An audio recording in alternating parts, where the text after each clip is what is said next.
What's up, guys? I got a very important video today on the upper back. I want to talk about how the back works, some of the anatomy involved. I'll get into some drawings and hopefully help you understand the back a little bit better.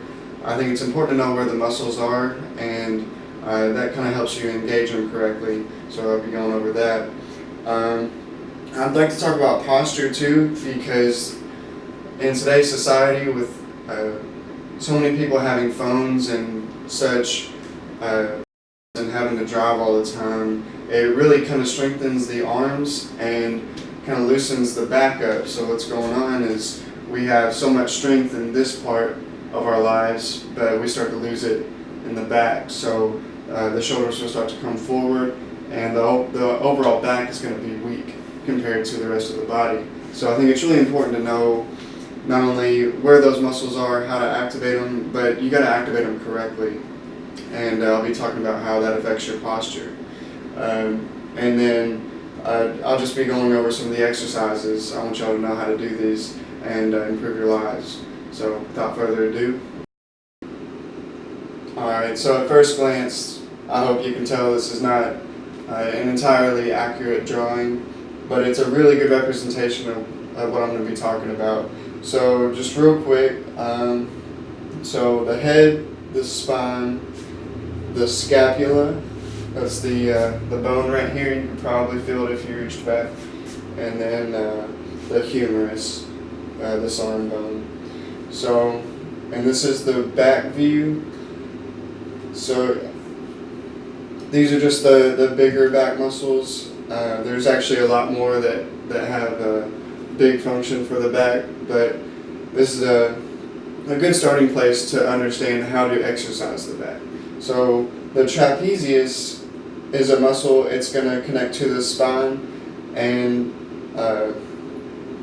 also the scapula. So it's kind of controlling how stable the scapula is, along with a few other smaller muscles.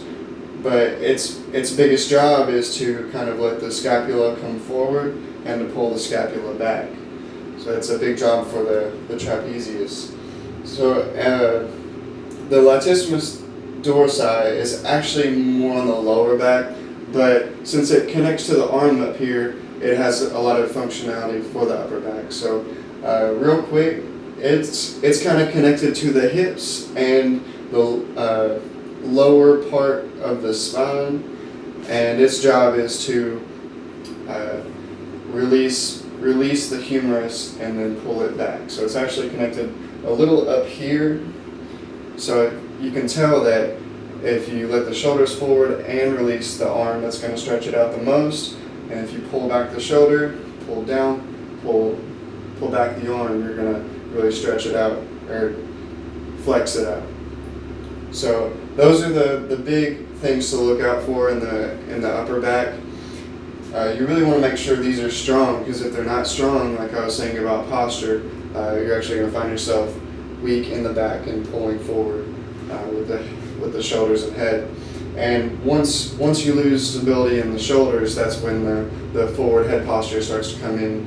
And actually, real quick, if you let your shoulders come forward, your head come forward, and you know how they say keep your chin up? Well, if you put your chin up at that point, you're just strengthening at a worse position. So really focus on the trapezius and the latissimus dorsi. Make sure your shoulders are back, because if your shoulders aren't back, you're not putting your head in a good position. And I find that a lot of headaches can be resolved with good posture, along with staying hydrated, of course. So try to understand the back muscles and pay more attention to them. And real quick, I'll show you a couple exercises that I do for my upper back.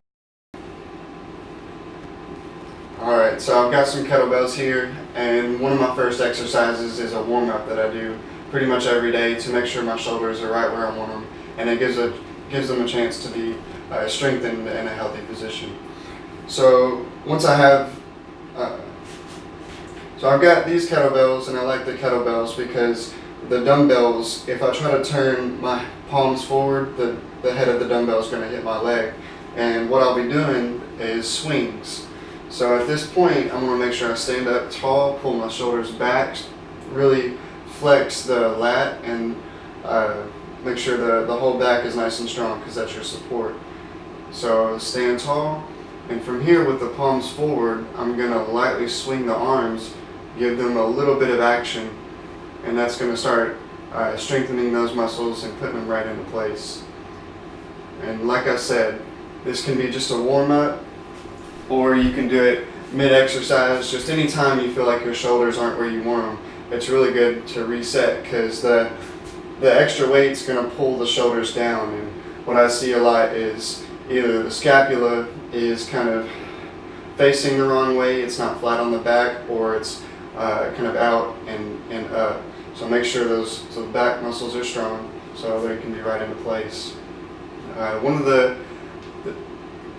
One of the best exercises for the back in general is going to be a row, and I'm just going to be doing the bent over row.